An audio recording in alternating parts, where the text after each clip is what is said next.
Hi, my name is William. Hi, I'm Paul. Hi, I'm Matthias. Hi, I'm Brian. Hi, I'm Katia. I'm Priya. So today we were doing a little discussion about the Hungry Games, so we're gonna give our own opinions about it. I think we should have the discussion boss ask his discussion question. Okay. Oh, yeah, So we know that in any dystopian novel, it follows a 3-act plot structure, and right now we're in the first act. So typically, this is the world building section. So, how has Collins kind of built up this world, and what do we see? How do we see these common dystopian elements within the first 5 chapters? So first of all, we can see that this is a dictatorship. So the capital being the main one, controlling all 12 districts and basically living their boundaries. So for example, in District 12, they're closed up in a fence, which is supposed to be 24 hours, like what's the word? On. Yeah, like Live. included. Yeah. Yeah, dude. And they're not allowed to go beyond the forest. If anything, if the peacekeepers catch them, they'll be sent in jail or beaten up. So that's one example of dystopian society. Probably we would have to go into the Act 1. You know, the first act, it explains the whole entire world, which is pretty much just them being split up into different districts, what happened, what was the war, things like that, as well as they were all placed into different districts based on like agriculture or coal mining or building things for their capital. So that's definitely something that is used to show a world they created.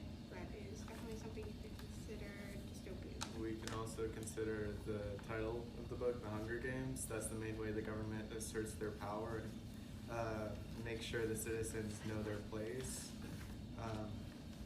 So the government can take them out whenever they want to, and they should live in fear of the government. Okay, so a lot of what you guys said is about power and how the government has power over the people.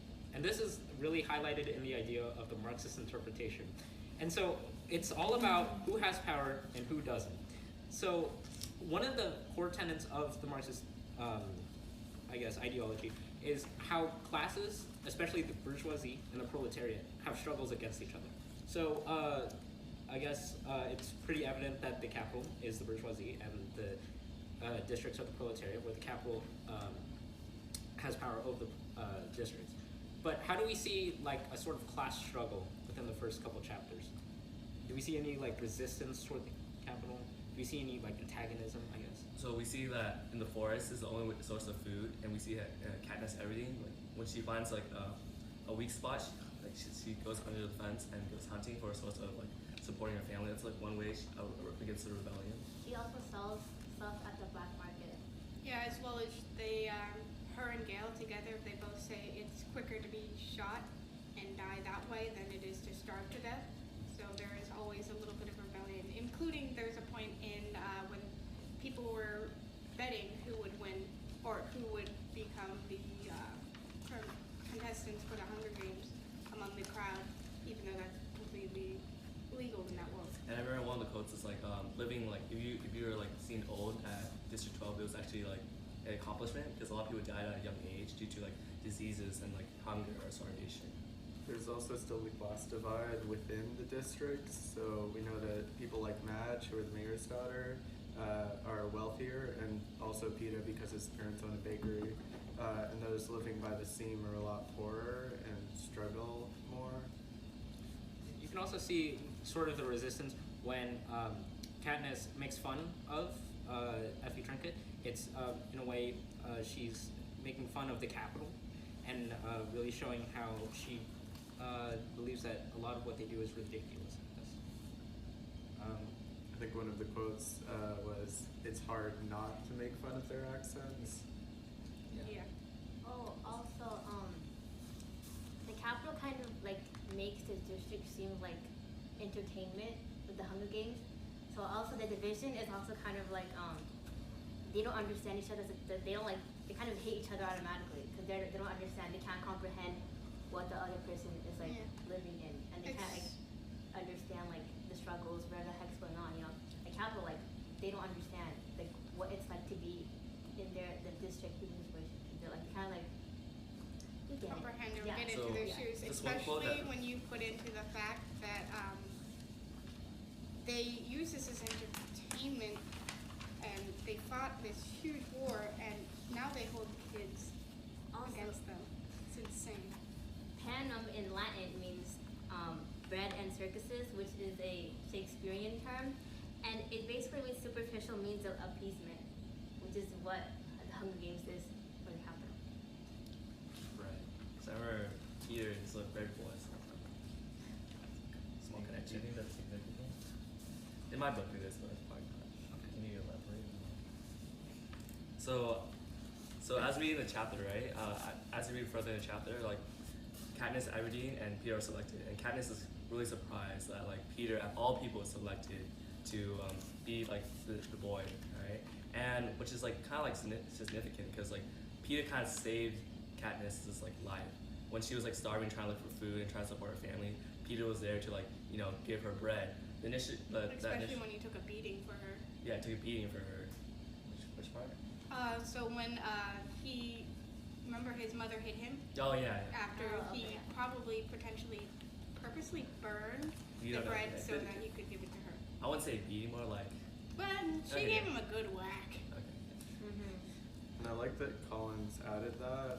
We still can't tell anything about PETA, his motives, or whether or not he actually. Is he truly should- kind, or is this yeah. really just a game and that was just a coincidence? Is he like smarter than she assumes he is, or what? Did he purposely show his tears when he was, exiting from the human family? Like they had mentioned that some previous contestant did and waited out throughout the last few and turned out to be vicious as hell. Like a facade. Yeah. Is that really who he is, Affectation. or is he really just a kind-hearted person? Is that really how it is? You can, so that's a lot of like what reality TV shows today, that happens a lot in reality TV shows today. So like Survivor, if the whole idea of tribalness and like, oh, I have an alliance with this guy and I don't know if he's gonna double cross me or whatever. So how do we see more of these parallels between, I guess, what the Hunger Games is and how entertainment is portrayed in there and how entertainment is portrayed here? Because we literally see these, I think that here we see kind of a less extreme version, whereas these kids are literally fighting to the death in the Hunger Games. We see maybe, I guess, people literally having their hearts broken on The Bachelor, and so like,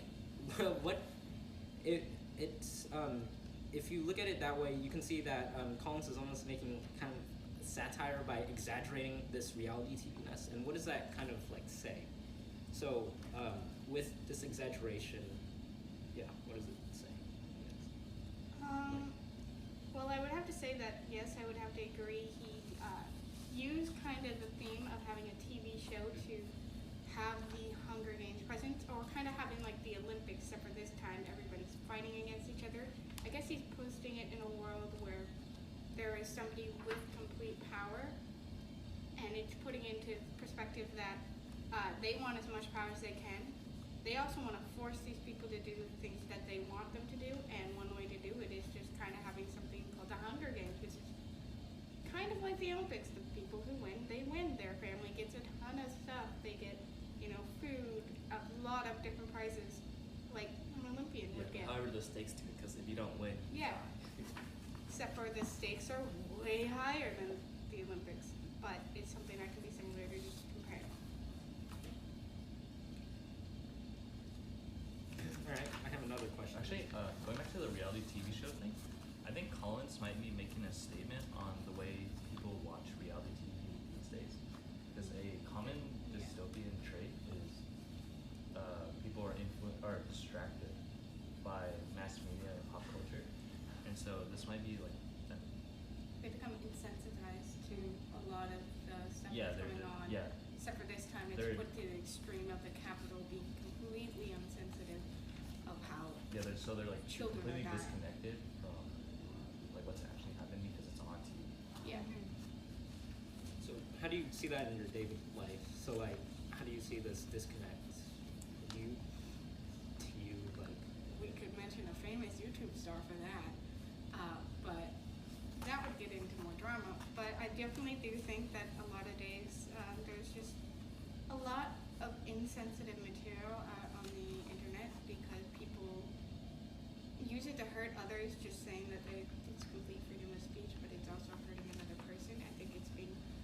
pushed a little too far. And I think this is showing the aftermath if we kept pushing it. I think that's how we become similar to the Capitol in a way, to be so insensitized to everything that's going on. I don't think they're actually insensitized to it. I think the Capitol just frames it in a way that there's no like public like people aren't outraged by it. Also, Like similar to the way Nazis use euphemism to cover up their atrocities. I think it's being used similarly to the Capitol. I have another question. So we see that. So how do like these images and descriptions of how Katniss describes the Capitol versus how she describes, or in relation to how she describes District 12, what does she kind of note, and what does that really mean?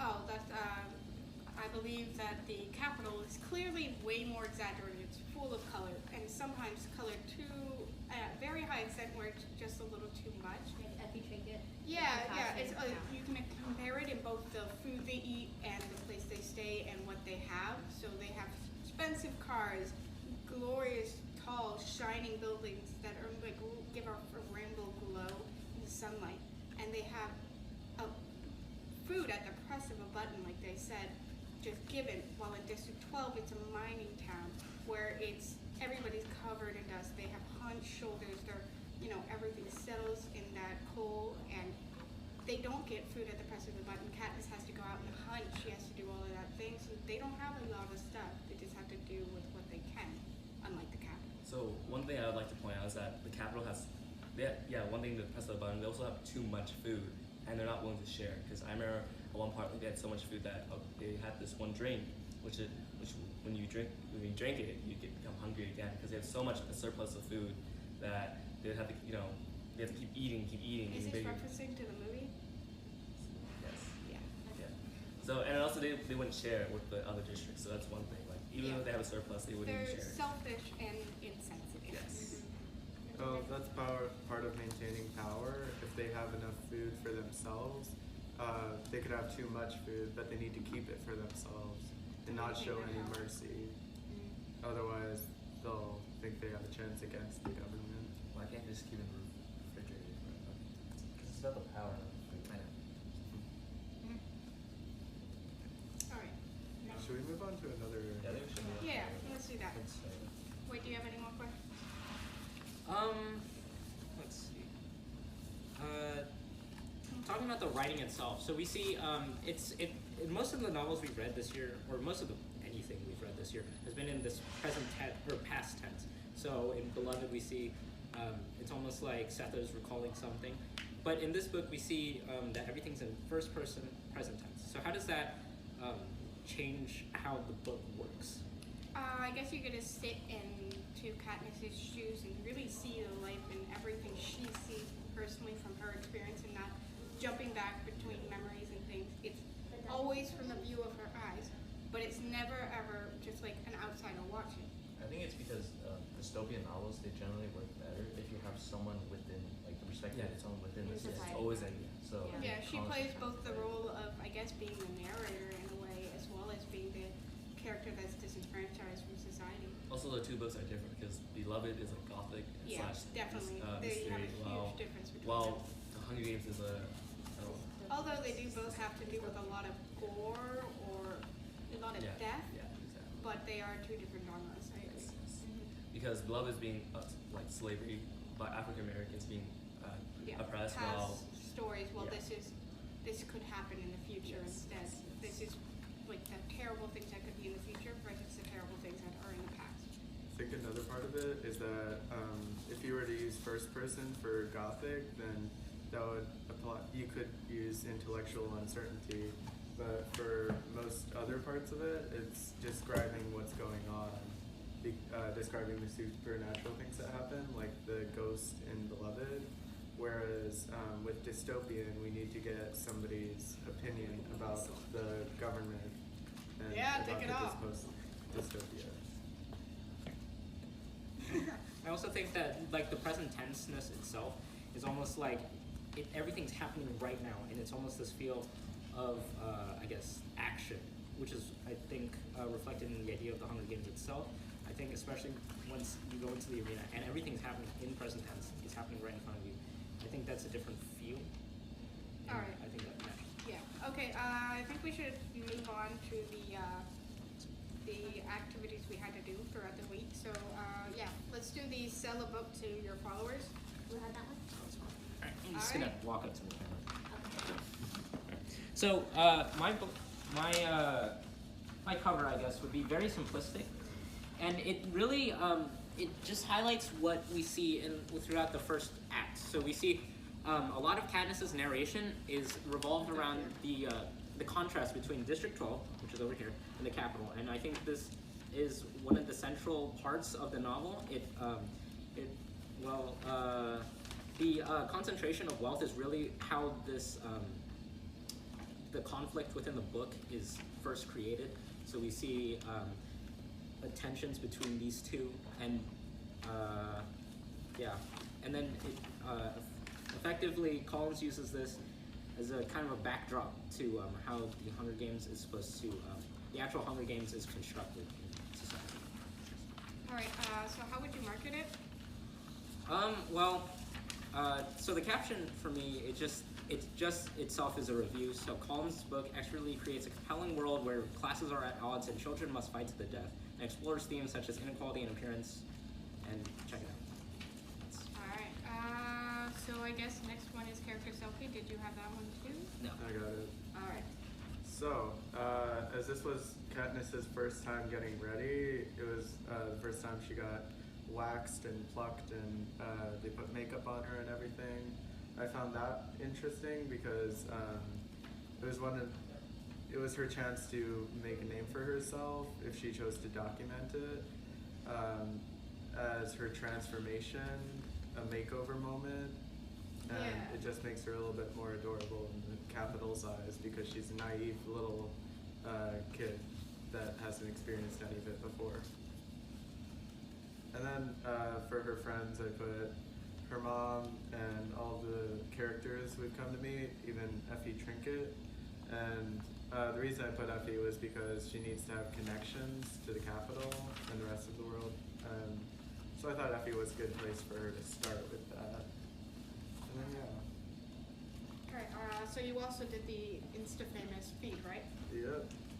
I chose PETA for this one, and for his feed, I didn't think he would post that much, so I put in saying goodbye to his father, the baker, first time in a car, because I thought he might be interested in that, and also first time riding a train, the dinner he ate, so that people could see that he's eating a lot better and how beautiful the food was. And then the breakfast where they had even more food. And then finally the part where he was on fire and it showed off his body. Yeah. He was. Yeah. I don't know. Oh. Skin tight. But it was skin tight, so therefore showing some very defining Didn't features. they say that he wasn't like I well remember defined? I remember the leotard was like black. No, he was broad-shouldered. He was a baker's son, so when you carry What's in around bread? the loaves of bread everywhere He on does these look heavy like he trays, is. it's expected. Okay, All right. I think William, you had the impactful Oh Insta-famous yes, post, yes right? I did. So for my drawings, I did part where Effie is taking the name out of the Oh, out of the the bag. Because I think this is an important event because it sets the entire book in motion. It's the moment where Candace volunteers the Hunger Games. It's the Yeah. It shows her dedication to her it's family. the moment where I guess she starts believing in herself because she realizes that the odds won't be in her favor. Yeah, she has to do it herself. Yeah, and then the second thing I drew was Death of the Coal Miner. I think it's also important because it sets up Katniss to be who she is. So it creates the distrust between her and her mother, and it also builds her up to be. It also makes her like more independent. She has to go hunt for her family, and it just builds her character in general. If it wasn't for her fault. All right, so trending connections. I think you also had that one too, the hashtag. Yeah, I did. So for my first one, I did hashtag capital, and the reason why I did this is because this is the scene where she's being like dressed up by the people, and I thought this was important because it shows the gap between. I think this is Colin's way of showing the gap between the people of the capital and the people of the districts. Because when she's being changed, she doesn't feel embarrassed because the capital just feels so alien to her. I thought that was important. And this is connected to, I guess, the gaps between classes in real life.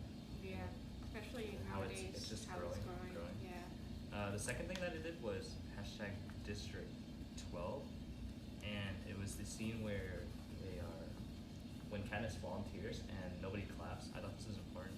Or I thought this could be an allusion to protests like the Civil Rights Movement of the 1960s, and because they're protesting silently.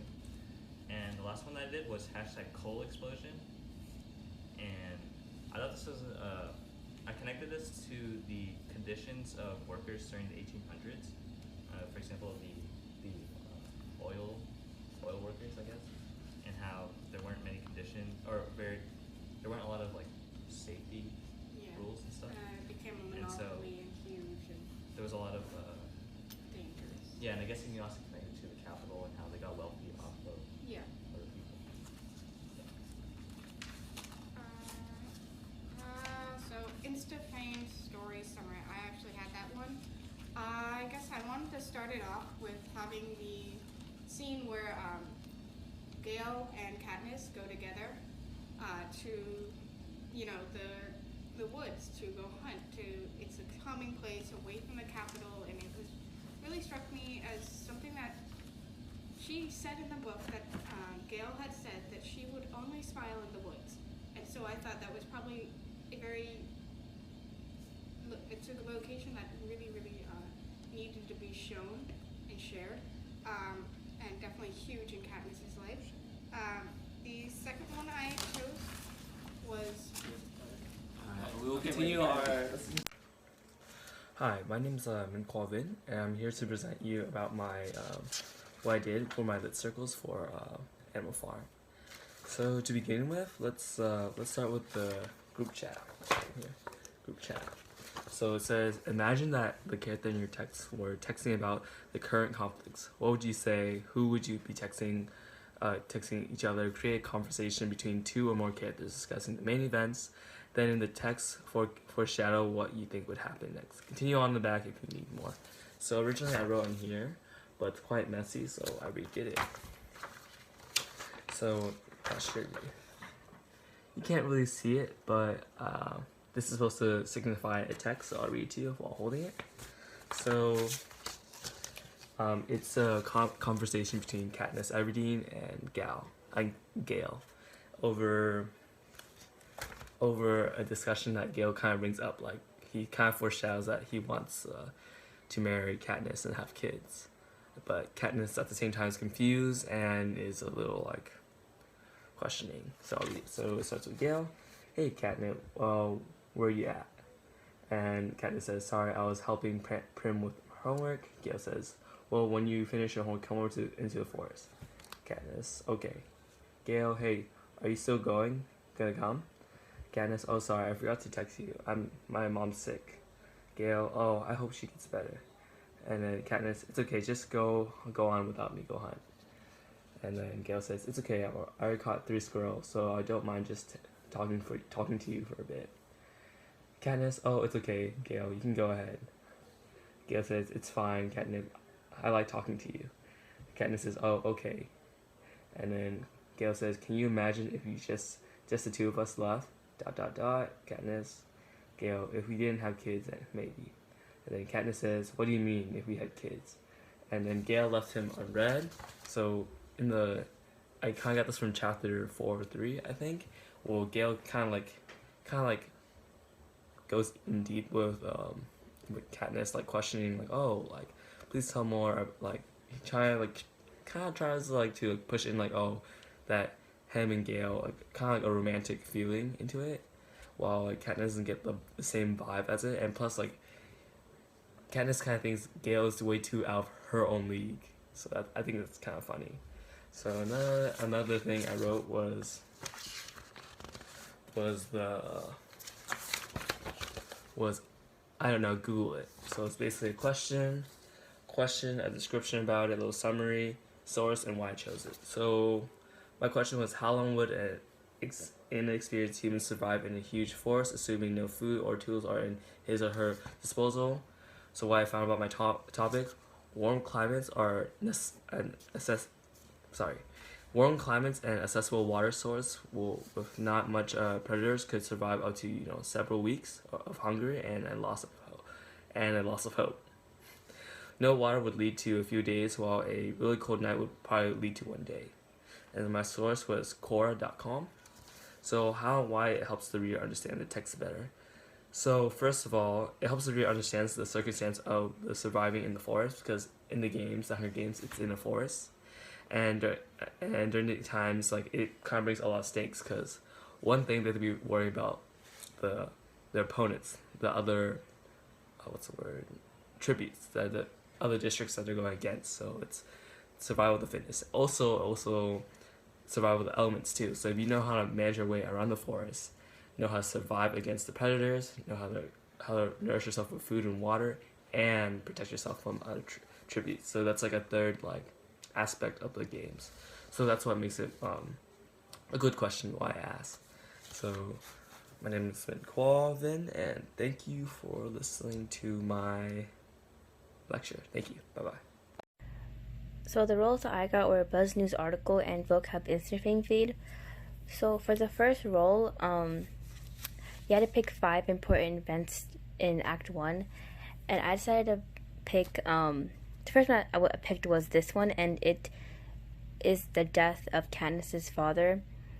It's a very important event in the story because it kind of puts Katniss in the man of the house type of role, because the absence of her father.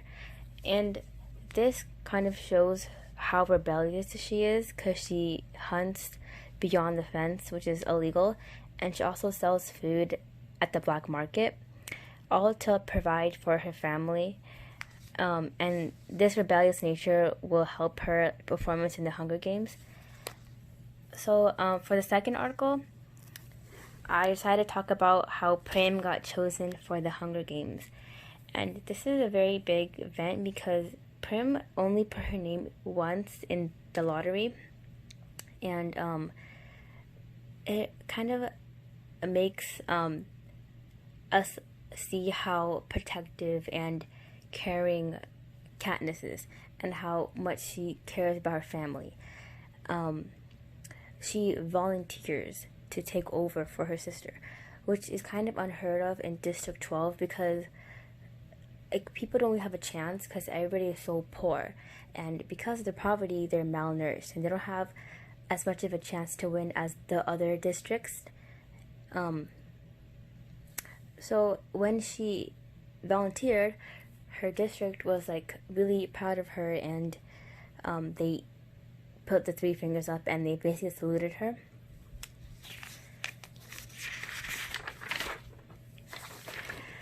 So for the third article, I decided to talk about Peeta and when he was chosen during the reaping.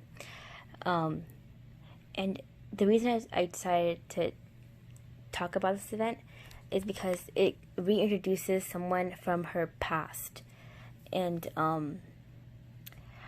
basically it tells us that yes, she is thankful towards Peeta, but she knows that they're rivals, and she understands that she can't be close to him, and she has to kind of kill him in the end. So that's why I chose that. And for the fourth article, I talked about the Mockingjays. So, basically, in the quote, one was a special bird called a jabberjay that had the ability to repeat whole human conversations. After the birds gathered words, they'd fly back to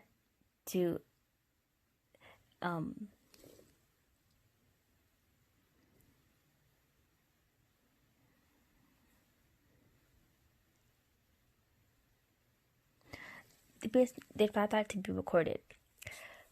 So the government basically used the birds to spy on enemies and the districts and people. So eventually people found out and then they fed them lies. And this is important because it shows how controlling the government is and how controlling the pandas in general. And it gives us a little bit of insight to like how it works. So for the last article, I talked about like towards the end of chapter 5, which is PETA and Katniss after they walk in like the red dress or whatever and like the outfit. So the reason I bring up this again is because we see PETA being really nice towards her, and in so early on it's kind of strange because why are you nice to like a rival? Like you have to kill them, and it kind of shows us how PETA might be more complex than we think, and that Katniss is also just as brave and unexpected. She kisses his cheek, which shows us that she's not playing games, and she can also play with him. That's why it's called To Come Play This Game, Mr. Flirt. So for the second role, we had to pick some vocabulary words, and I picked these based on what I didn't understand, like which words I didn't know, and what I thought was useful.